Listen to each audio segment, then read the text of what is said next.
Hello and welcome to PMI's Leading for Business Excellence podcast. This podcast in our series brings you inspiring stories from across the globe in a multitude of sectors as great leaders share their experiences and insights into how business excellence has enabled them to achieve outstanding results. My name's Rich Seddon. I'm Managing Partner at PMI, the performance improvement consulting and training firm. In this episode, I'm delighted to be joined by Mark Beazley, Chief Executive of the Kennel Club. In this interview, we explore some of the red threads that have run through Mark's development as a leader. His style is one of openness and complete candour. We cover what it is to be an authentic leader, how to make more effective decisions using data, and interestingly, the importance of making mistakes. I hope you enjoy it as much as I did recording it. In this episode, I'm delighted to be joined by Mark Beazley, CEO at the Kennel Club. Mark, could you introduce us and tell us a little bit about the Kennel Club, please? Yeah, sure, Rich, and really good to speak to you this morning. The Kennel Club, I suppose, at its core is a private members club that was founded 150 years ago this year by a group of Victorian gentlemen, and it was all gentlemen at that stage, who wanted to put some rules and structure around this new pastime of showing dogs. It's grown incredibly over that 150 years, and we're now the largest organisation in the UK that's devoted to dog health, to welfare, training, and of course our objective is very much the same as it was 150 years ago, is to make sure that dogs live a healthy and a happy life with responsible and engaged owners. We're a bit of a hybrid. We are a profit for purpose organisation, a good way to describe it. And we have a commercial wing which really funds all the rest of the work that we do on the canine side. On the commercial side, we run the country's largest registration database for both pedigree and crossbreed dogs. And we also run the Pet Log database, which is a unification service for microchip dogs. We run the Assured Breeder Scheme, which again focuses on one of our core areas, which is the health of well-being of dogs. We also run what is probably the UK's largest dog training programme, and again that's all about developing that bond between owners and their dogs. And what it gives is people from the very basics of recall and getting your dog to sit, all the way through to maybe encouraging dog owners to take part in a whole range of Kennel Club activities. We license shows and clubs across a whole load of areas of dog activities. And of course, it would be remiss of me not to mention that we also run what we modestly call the world's greatest dog show in Crufts. And that takes part in the early March of each year. So yeah, like I said, an eclectic organisation across a whole range of activities, which makes it a very interesting place to actually work and indeed to lead. No, that's fantastic. Thanks, Mark. And some fascinating themes there. There's not many organisations that look exactly the same as each other, but I think it's fair to say that there's quite a lot of nuances with an organisation like the Kennel Club, as you say, spanning this bridge of profit for purpose and with your commercial activities and your health and well-being and welfare activities. Really looking forward to exploring some of those themes as we go through the interview today. So Mark, you've been with the Kennel Club just over a couple of years now. Can you give us a brief overview of your career to date and what's that journey look like? How did you come to be in the centre of all things dogs? Yeah, it's an interesting one, Rich. I'd probably say that typical Irish saying that we give directions, but I probably wouldn't start from here. But I've had quite a varied career and background. I joined the British Army as a non-commissioned officer straight after school. Which was quite unusual at the time because it was a time when the actual troubles were going on in Northern Ireland. So in 1985, I came across, joined the Royal Military Police and had what I can describe as a pretty interesting and varied 12 years there. Served overseas for most of my time. First posting was in Edinburgh, then moved to what was British Army of the Rhine in Germany, then to Northern Ireland for a couple of years, which was an interesting place to serve as an Irishman in the British Army during the Troubles. And then I went to the Falklands for 4 months, which was absolutely fascinating. It was 10 years after the actual Falklands conflict. So a lot of the military infrastructure being developed there. And again, it was just from a professional and indeed from a personal perspective, it was a fascinating 4 months. I was then very lucky to serve for 3 years in Cyprus, a year and a half with the United Nations. Again, a very interesting perspective, working with a number of other armies from different countries. Interestingly, with the Argentinian army, and that was the first time that they'd actually done a UN tour since the Falklands conflict, which was over a decade before that. Wow. The army's got a great sense of humour. They then sent me from Cyprus back to Bulford in the UK, where I found out I'd been attached to a NATO unit. So within a month of leaving Cyprus, I was on an Arctic survival course up in Norway. It was, wow. I think that the last part of that was actually skiing into a hole in the ice to demonstrate you could actually get out the other side. So I thought at that stage maybe it was the right time to leave the army. So I left the army, ended up joining Hampshire Constabulary. A huge amount of respect for the police and police officers, but realised after 4 years, probably not a career I could see myself in for the rest of my working life. Always been a little bit cautious, decided that I should take a career break and not burn all my bridges. So Hampshire Constabulary, they were good enough to give me that career break. I went back to Ireland, kind of took a step back and said, what do I do now? I spent the last 15, 16 years of my life in uniform, in various leadership roles, and almost by accident fell into animal welfare. At the time, the ISPCA, the Irish Society for Preventive Cruelty to Animals, which is the RSPCA equivalent in Ireland, we're looking for someone to join them as part of their inspectorate role in operations. So I did that. Had a very good 3 years doing that, and then was offered the opportunity to take on the chief executive role at the ISPCA. It was a fascinating 3 years, guided the organisation with the board through an incorporation and process. And really, I think we looked at developing the role of the ISPCA, seeing how we could gain statutory powers to enable them to do their work on the ground more effectively. And had a really enjoyable 6.5 years there. During that time, Dogs Trust, which is probably one of the, if not the largest dog welfare charity in the UK, we're looking at establishing an Irish arm. I was invited to join the organisation and to lead that development in Ireland. And I have to say, probably was one of the most enjoyable 7 years of my career. It was growing I suppose, an organisation from scratch in many ways, making sure that we were positioned within the Irish animal welfare world. We weren't just seen as being what was quite a wealthy UK charity coming in. I think there was real visionary leadership from the trustees and the chief exec in the UK saying, no, we want to make sure that we have a charity that we can support, but it's got to be a charity staffed by Irish leaders and Irish staff and dealing with the specific problems that were in Ireland in terms of dog welfare at that time. And like I said, a very happy 7 years there. Then came back after accepting a role with a UK-based animal welfare charity, Cats Protection, which is the largest feline charity in the UK, in an operations role. Had an exciting 3.5, nearly 4 years there. And then joined the Kennel Club as chief executive nearly 2.5 years ago. So, yeah, probably quite a different route that some people take within the animal welfare and the charity sector and now into the membership sector. But I'd like to think that I've taken bits from all those experience, which have fed into, I suppose, my style as somebody in employment across all those areas, but also has helped me to develop in terms of my leadership, those experiences from each of those areas, and really learning, being guided, mentored and coached by some amazing people along that journey as well. So probably quite a long-winded way to say, Rich, that yeah, it's been a long and winding road, but very happy where I've ended up.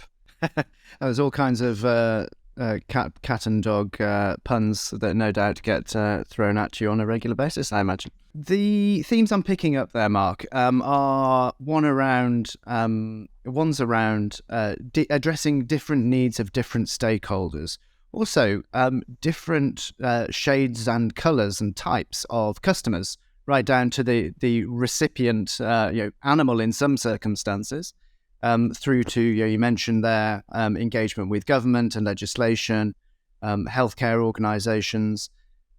I'd really like to flesh some of those things out if I can. So, thinking specifically about, and I think you mentioned your decision making style and the things you've learned along the way. I am guessing dealing with those stakeholders, consensus and arriving at consensus must have been a key theme. Yeah, absolutely. I think certainly, in my time, both in the animal welfare charity sector and also with the Kennel Club, which is within the membership sector, you are dealing with a whole range of stakeholders, from internally in terms of the executive and the staff, and then also the boards and the trustees and the non-executive directors. And what you will find, particularly in the charity sector, is both on the non-executive side and indeed on the executive and staff side, is a lot of people work and are connected to those organisations because they believe passionately in their aims and what they're setting out to do. And that, of course, can mean that many people take a very vocational approach to that work. So I think you've got to adapt your leadership style to those organisations. And you talk about consensus. I think that's probably my style anyway. And of course, going back to my military time, there is a time when you have to make a decision and stand by that decision as well. But I think the approach I've always tried to take throughout my career is that you engage with people, you bring them along a journey, you listen. Now, being an Irishman, I probably do like to talk a bit too much at times, so I'm still working on my listening skills. But I think by listening, by working towards that consensus, the time and sometimes the effort that goes into that is worthwhile, because the outcomes and the results tend to be the right ones. Does it mean sometimes that things take longer to achieve? Yes. But I think in the long run, that can be worth it if you get the right result, the right outcome, but also you bring the right people with you at the right time too.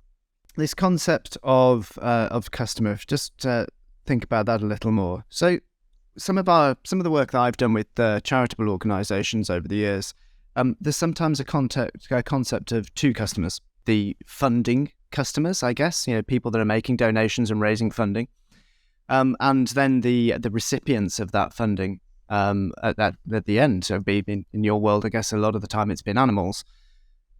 So how have you found that, and how do you balance it? Because those two don't necessarily, you talked about passion there, and those two don't necessarily always complement each other, I assume. No, and it can be. It's a constant rubbing point at times, and one that I think anyone who's worked in the not-for-profit or the profit-for-purpose sector, you're always trying to balance those two areas. And it's interesting because, yes, the majority of my charity career has been in the animal welfare area. And the thing is, yes, you are helping those animals, but of course, when you help animals, you're also helping people as well. And what I quickly learned is that actually the animals were the easy part. Sometimes getting right with the people is much more challenging. But you made a very interesting point there about the funding. And of course, no charity can do the work it needs to do without having the funds to do it. And I think sometimes what can be challenging from charities is explaining the resources they have to put into that fundraising to generate those funds to allow them to do the work that they do. And to do that is becoming increasingly professional. And I don't like to use this word, but it's true, it's becoming increasingly competitive as well. So getting the right people to help you to achieve those funds, to fulfill your purpose, can be quite challenging. And also, of course, the actual resources that you've got to put into that fundraising can sometimes be quite challenging to explain, because it's often been said to me during my time in the charity sector, first of all, why are you being paid a salary? Or why are you being paid the salary you are? Well, at the end of the day, you need professional people with the right skills, because obviously charities can work to two regulators.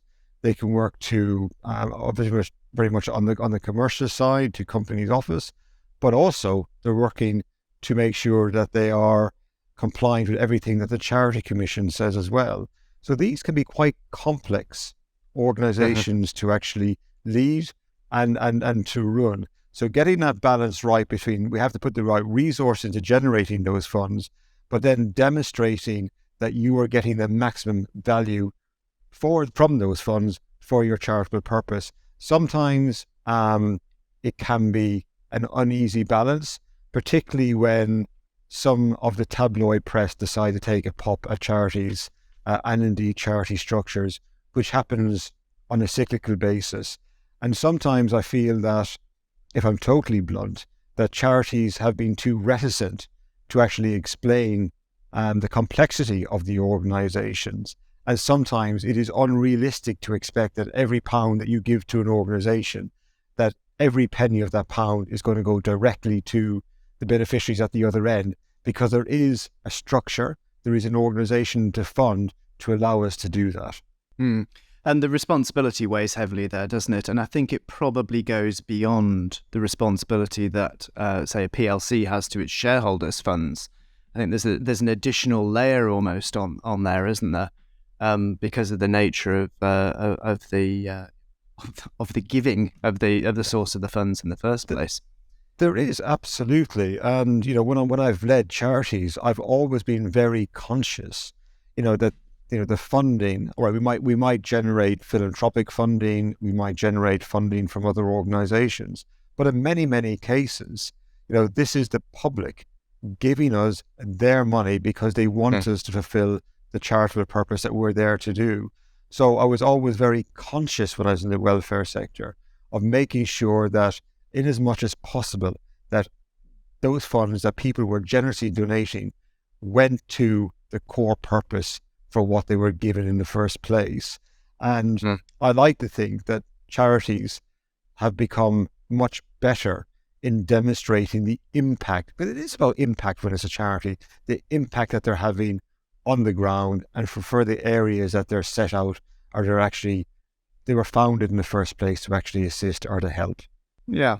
So there's two things coming out for me there. I think there's the interesting point you make, what I describe as the professionalisation of the fundraising activities of charities. I think I absolutely agree with you. I think one of the challenges is explaining that, is resisting the defensiveness that they can that one can sometimes slip into.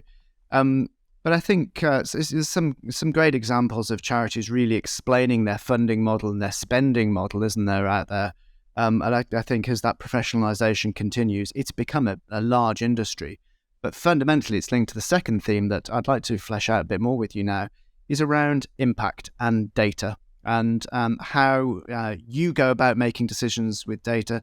Examples of that where you've seen, in some of the circumstances we've talked about, when that's been successful and when it hasn't been. And also thinking about your style and your approach as a leader when you don't have the data. What do you do then? I'd like to kind of throw that one up in the air if we could. Yeah, it's incredibly difficult. And sometimes when we talk about data, particularly in the world of the charity world, or particularly animal welfare, or even my latest role with the Kennel Club, because I think in the past there's been so much anecdote out there. We should be doing this because there's obviously a problem there.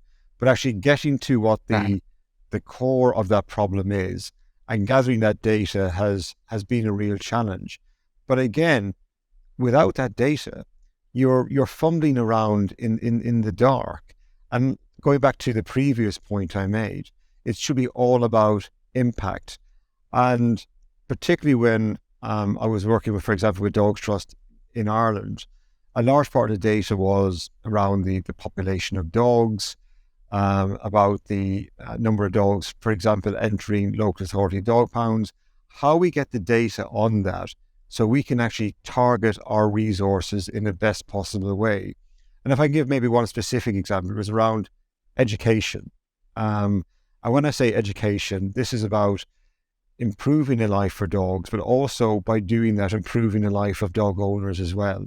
And to be quite blunt, the dogs in the leafy suburbs of Ballsbridge or Rathgar in Dublin were pretty well looked after. You know, there were communities in Ireland where we knew there were challenges around dog welfare, but also it was giving the people the knowledge to actually help their dogs more. We didn't have the data.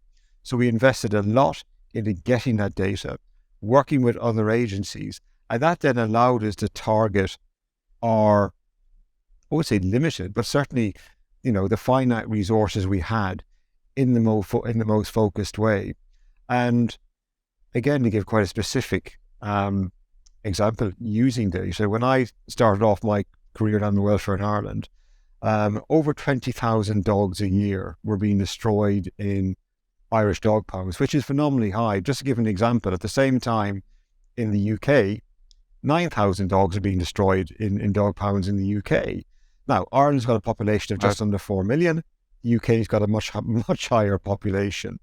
So, you know, but using the data, using the actual, and then the work that we could do to actually impact on that, I think the destruction rate in Irish dog pounds is now down to less than 1,000 dogs a year. Now, that's not purely down to Dogs Trust, but that was using data in the right way to focus our activities, share that data with other organisations, and by working collaboratively, it allowed us to make that, or to achieve that real impact for that area of dog welfare in Ireland. So it's maybe a very specific and quite granular example, but to me it just shows the importance and the absolute requirement to have the right data so we can focus our resources and get the best impact at the end of it. And going beyond that, what you're doing there, of course, is creating the mandate and the purpose for the work in the first place. Going beyond that anecdotal situation that you describe, this articulation clearly of the problem, the rate of destruction of those animals, and then putting it in the comparative context with similar settings to prove that it is a result that is an outlier and needs to be changed. To move into the actions and then critically, as you say, rounding that off with the impact. That's fantastic. I think that's a lot of our listeners will relate to that. And one of my observations in the conversations that this kind of conversation that I have is it's often the first and last parts. So the mandate, generating the clear sense of purpose. Here's the problem we're trying to solve. And then going back and measuring it afterwards. Those are the two outliers. I don't know if you relate to that they're often not as much energy is putting into those as the doing of the stuff in the middle. Exactly, and there was a very good example of that when I worked actually for Cats Protection, which is the organisation I worked for before the Kennel Club, and some of the teams that were doing fantastic work in some quite deprived areas, looking at the welfare of community cats. These were the cats that you see in certain areas that they're quite clearly not feral cats because they're quite socialized, but nobody actually owns them. And, you know, as an aside, there was one quite interesting cat who was called Six Dinner Sid. I mean, he was probably the fattest cat I ever saw in my life, but this guy was actually having his dinner at 6 different houses. But, you know, the team, you know, I've got one of those. I think, you know, I always say that dogs have owners and cats have staff, and I think that rings true for a lot of people. But what the team did there was they recognised there was a need in terms of cat welfare to make sure that these cats didn't fall through the cracks in terms of veterinary care or work that needed to be to them. And because of the areas that these cats were in, that team had to go in and gather data, but also had to build relationships with communities that, if I'm quite honest, were quite reluctant to engage with what they viewed maybe as being authority. But they went in, developed really strong relationships, gathered a significant amount of data, which became incredibly helpful, which then allowed that team to actually achieve what was a very good, impactful outcome for those community cats. But I think it's a great example of, as you said, identifying the need, getting that mandate. And that mandate came from the people in those communities. And then you people who were quite negative to the whole project at the start, suddenly going, hang on a second, these people speak our language because you put the right people into the right positions. They understand us. We want to share the information, the data with them. And then by using that data, we got really successful outcomes for those cats at the end of it. And I sometimes think, and I know it was quite labor intensive, a lot of work went into it, but actually the outcomes in this case for those cats was really positive at the end. And I often think that we could mirror this across the public sector, private sector, just by being a bit more engaging, sometimes being a bit more empathetic, maybe willing to take that foot off the pedal a little bit, just to make sure that we get that right mandate that you talk about, that we engage with the right people, but we engage with them in the appropriate way as well. And sometimes, if I'm totally honest, I think, and I've been guilty of this myself in the past, I think sometimes some not-for-profit organizations might think they know best what their stakeholders, what their clients want. And maybe we should just listen sometimes more to those stakeholders and clients to really get to the core of what they want. And then that leads to more fulfilling outcomes and an impact. And of course, you gather much more valuable data along the way as well, because you're listening, you're not talking. Yeah, fantastic.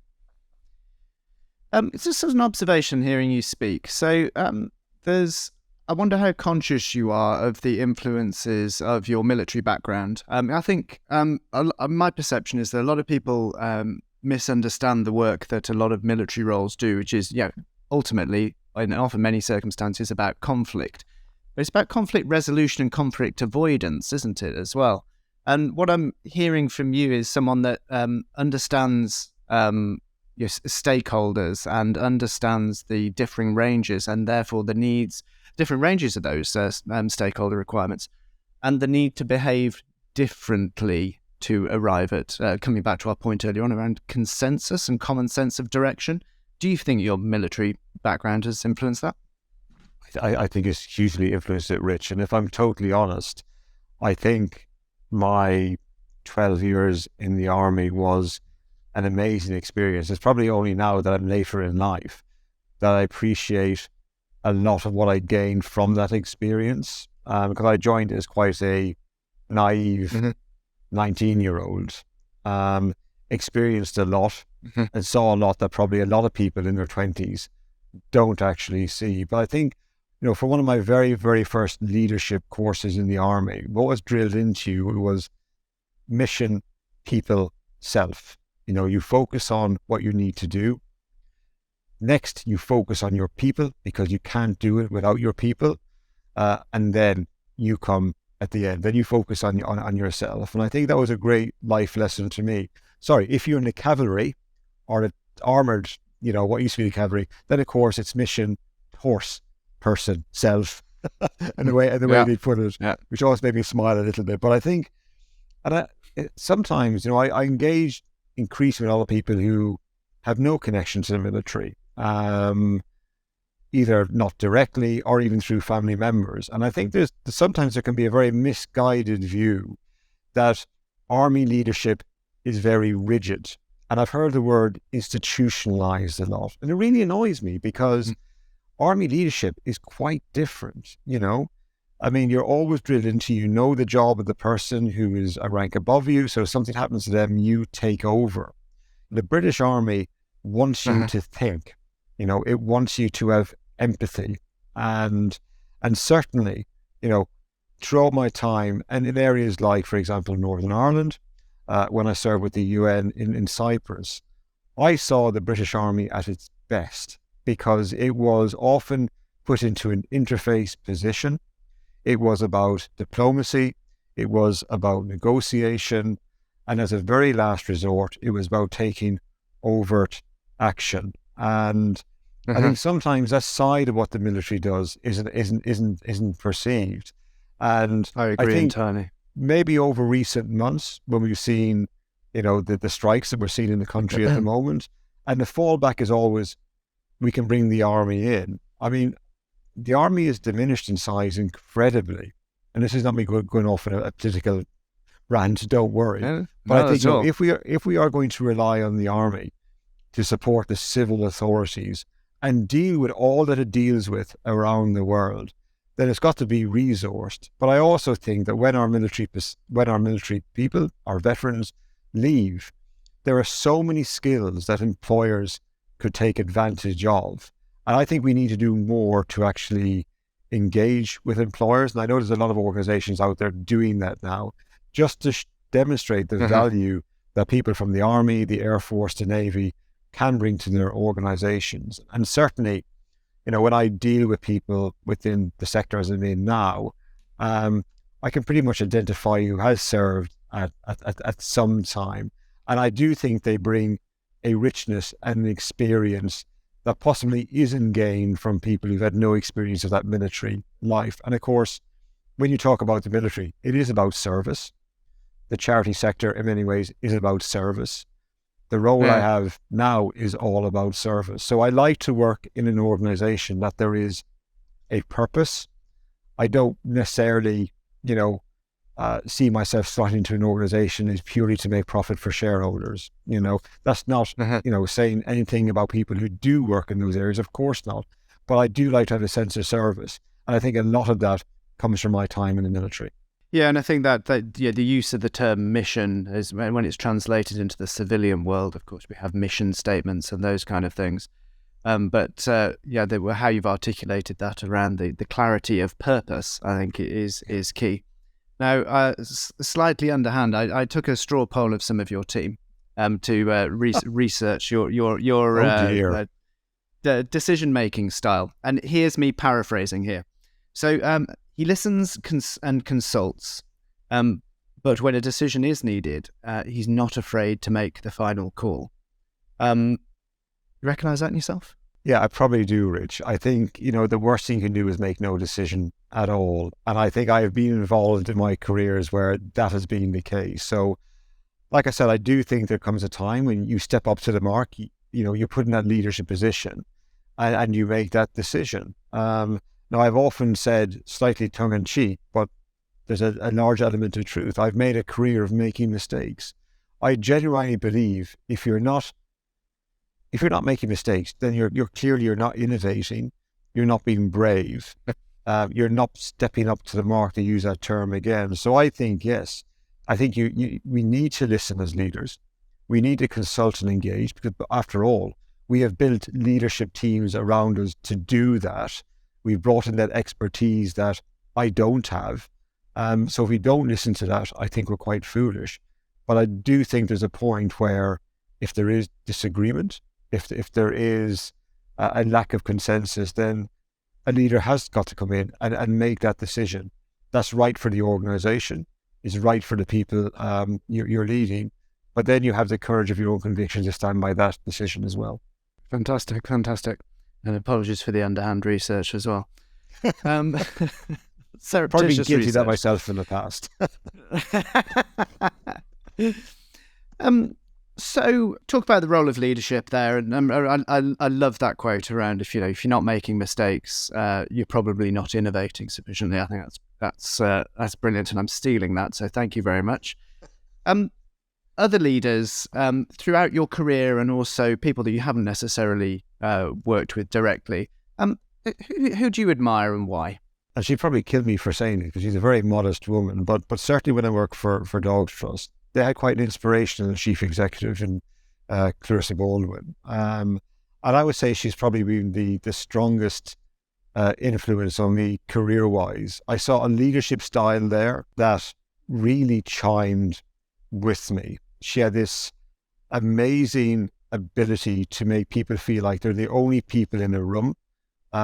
When she visited one of the many locations that charity had, she was a wonderful leader in terms of dealing with an executive team and also engaging with the board as well.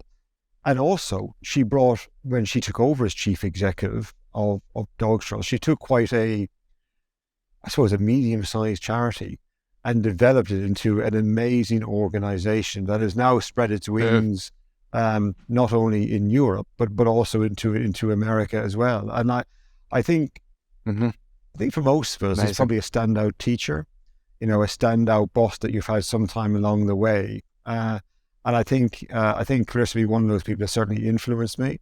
I think in my military career, again, I worked for some outstanding commanding officers. And what I admired about them was their selflessness, their commitment to their people, and their real passion about the mission or the purpose that they were setting out to achieve. And I think it was very much those kind of, I think in many ways my character was formed in the military, and the way that you act from that.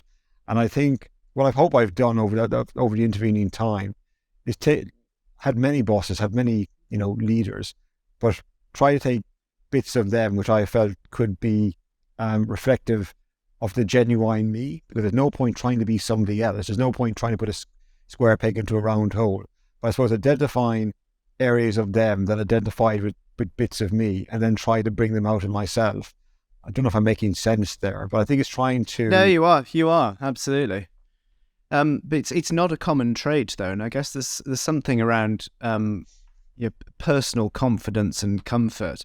One of the things I think a lot of people struggle with in leadership roles is displaying the fact that they're not infallible, and thinking that as the boss, I must have all the answers, surely.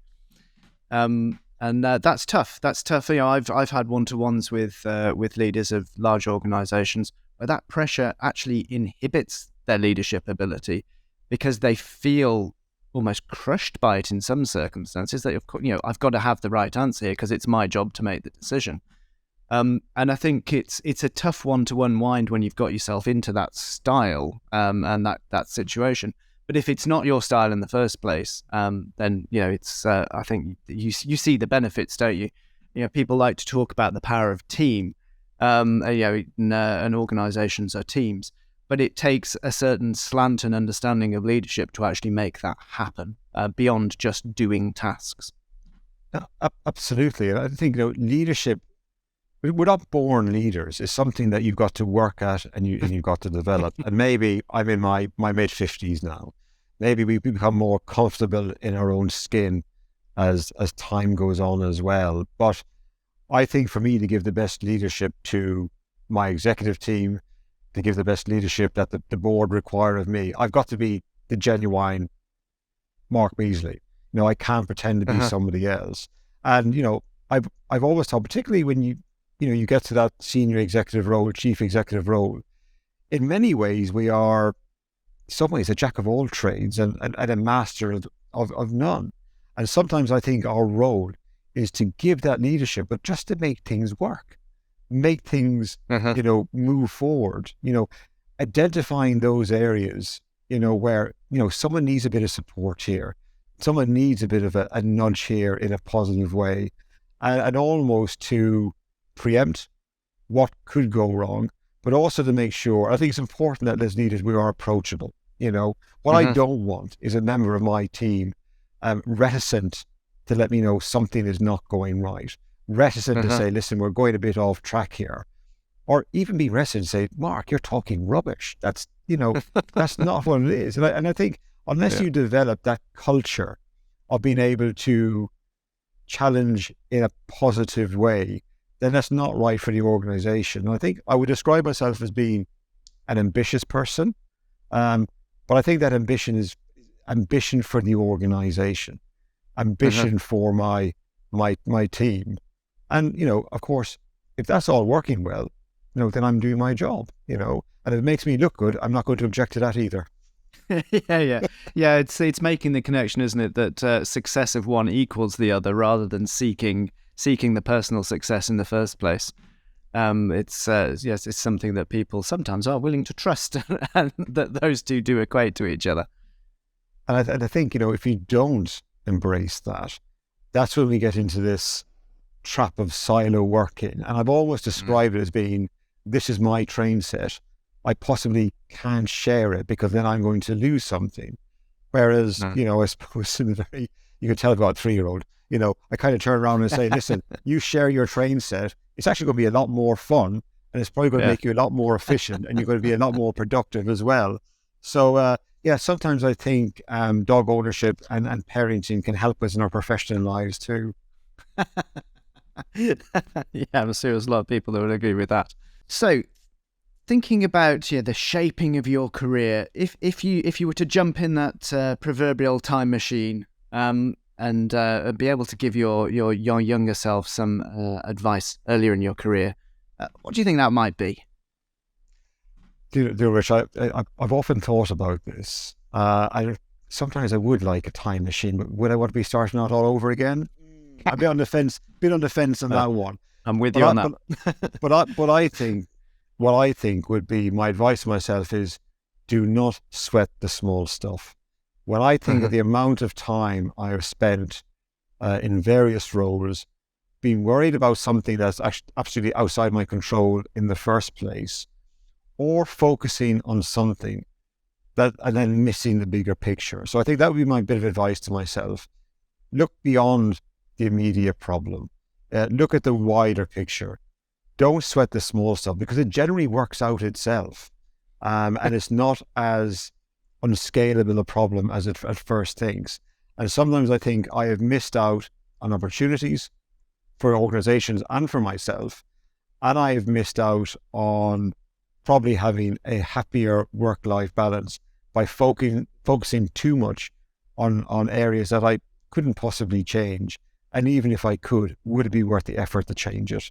Yeah, because it's the cost you're describing there around worrying about it and getting involved in it. There's two themes, isn't there? There's the energy that it takes to get concerned and anxious about the things that at the end of the day you sometimes can't influence, and focusing on the things that you can is potentially more productive. And then the second thing is actually the time it takes and the distraction. One of the problems, as you well know, I'm sure, as you become more senior, is managing your own time so that you can do justice to the things that you need to do justice to, and not get involved in the minutiae as you describe it. So how do you tackle that in terms of that balance of needing to know what's going on, yet actually not being seen as totally hands off? Yeah, and again, it is a balance to achieve. And I think a lot of that comes down to trust. I feel I've built a team around me now that are excellent in those areas. I trust them. I know if they feel that something needs to be on my radar, they would let me know. Of course, I would always say, I'd rather know than not know. But I think I've got to the stage now where people instinctively know, listen, Mark should know about that. And again, that frees me up to focus on the areas I should be focused on as chief executive. But one thing I have started doing over the last few years as well is very deliberately carving out thinking time in my diary each week. It is far too easy now with all the myriad of online diaries we have for people just to slot meetings in. And I feel, and I'm sure we're not alone in this, people get into this churn of meeting after meeting. You're not having the time to prepare properly. You're not having, more importantly, not having the time to reflect afterwards. So I think as leaders, we have a responsibility to carve out that quality thinking time, which at the end of the day, I think makes us more productive, makes us more efficient, and better equips us to give the advice, guidance, and leadership that we could be giving. I know it's a bit of a cliche, but busy clever is much better than busy stupid. And I think, and maybe it's a legacy of the pandemic. I'm working at home and being on constant Teams meetings, but you need that time, to properly focus on what you should be focusing on. It cannot just be an endless round of meetings. And I think as an organization, I'm really challenging the meeting culture that we have here now. Is it essential? Does it have to be for this long? Is this not better being done just by two individuals getting together, sorting something out and doing it that way? So I think it's about thinking differently, but as leaders, you've got to create that time to actually think and reflect and to do what we're paid to do, which is to lead the organization. Yeah, so I could not agree more. It's one of my key themes for effective leadership. Yeah, absolutely advocate everything you just said. So Mark, it's been an absolute pleasure. Thank you so much for joining us on Leading for Business Excellence today. We will share an array of links in the show notes for anyone that is joining us. with some of the key topics that Mark has mentioned. And thank you again for joining us. Rich, thank you. It's been a real pleasure. Thanks for listening to PMI's Leading for Business Excellence podcast today. I really hope you've enjoyed this episode with Mark Beazley, Chief Executive of the Kennel Club. Don't forget to subscribe to make sure you never miss an episode. If you'd like to know more about how to transform your organisation through business excellence, please drop us a line, team@pmi.co.uk, or search Process Management International. We'd love to hear from you.